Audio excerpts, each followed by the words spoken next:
Hello दोस्तों, आपको क्यों ऐसा एरर शो होता है जब real time express credit loan आप अप्लाई करने जा रहे हैं?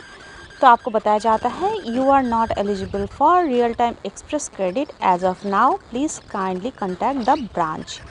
तो ये जो एरर है ये दो टाइप का आता है। जब भी आप अप्लाई करते हैं, ठीक करने के टाइम पर ये आ सकता है, या फिर ये प्रोसेस कंप्लीट होने के जस्ट कुछ सेकंड पहले ये एरर आ सकता है। अभी दोनों का रीज़न ही मैं इस वीडियो में आपके साथ शेयर करने वाली हूँ।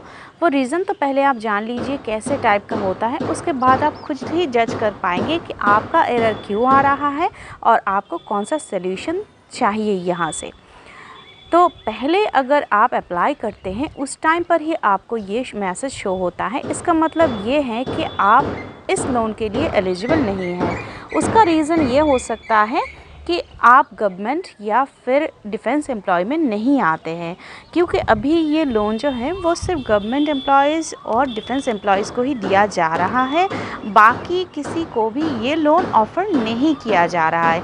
तो इसीलिए ये एरर आ सकता है। अभी ऐसा भी हो सकता है कि आपका सैलरी होता है, आप गवर्नमेंट एम्प्लॉय है, फिर भी आपको ये एरर शो हो रहा है। उसका भी एक रीज़न है गाइस, ऐसा है कि आपका जो सैलरी अकाउंट है, आपको सैलरी क्रेडिट होता होगा, लेकिन सैलरी अकाउंट जो है वो सैलरी अकाउंट में कन्वर्टेड नहीं है बैंक में। इस रीज़न से ये एरर आ सकता है। इसके लिए आपको एक बार ब्रांच में विज़िट करना होगा और आपको क्लियर करना होगा कि आपका जो अकाउंट है वो सैलरी अकाउंट में ही लिस्टेड है।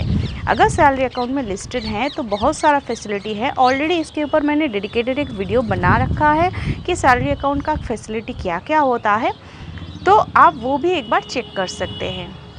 बाकी अगर आपका ये रीज़न नहीं है, आपका सैलरी अकाउंट भी है, फिर भी आपको ये लोन नहीं मिल रहा है, तो आपका रीज़न ये हो सकता है कि फ़िलहाल आपको ये लोन प्रोवाइड नहीं किया जाएगा। गवर्नमेंट के जिस सेक्टर में आप काम करते हैं उसमें अभी ये लोन नहीं दिया जा रहा है, या फिर जो प्राइवेट वर्कर्स हैं, प्राइवेट कंपनी वाले हैं, वो ये लोन के लिए अभी एलिजिबल नहीं है। अभी चलते हैं सेकंड रीज़न की तरफ कि क्यों ये लोन एरर आपको आ रहा है जब भी आपका लोन प्रोसेस कंप्लीट होने वाला होता है।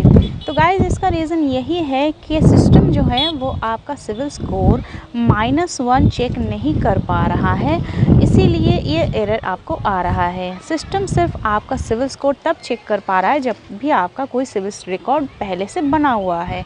अगर आप पहले कभी लोन ले चुके हैं, आप पहले EMI दे चुके हैं, तो आपका सिविल स्कोर बनता है। अगर आप पहले कभी कोई भी लोन नहीं लिए हो, चाहे वो होम लोन हो, पर्सनल लोन हो, कार लोन हो, चाहे कोई भी लोन हो, कोई भी लोन कभी भी आपने नहीं लिया, आप फर्स्ट टाइम बोरोवर हैं, तो आपका ये सिविल स्कोर बनता नहीं है, इसलिए सिस्टम चेक नहीं कर पाता है और इस हालत में आपको real time express credit offer नहीं होता है सिस्टम की ओर से। लेकिन इसका एक ही सोल्यूशन है, आप अगर ब्रांच में जाते हैं तो मैनुअली आपको एक्सप्रेस क्रेडिट लोन दिया जा सकता है, क्योंकि जो लोन ऑफिसर हैं वो आपका सिविल स्कोर चेक कर पाते हैं, और अगर -1 आपका सिविल स्कोर बैठता है और अगर आपको ये लोन दिया जा सकता है तो वही आपको ये लोन ऑफ़र करेगा और उस टाइम पर ही आपको डॉक्यूमेंटेशन प्रोसेस करके आपका लोन भी डिसबर्स कर देगा। तो गाइस, ये था आज का इन्फॉर्मेटिव वीडियो।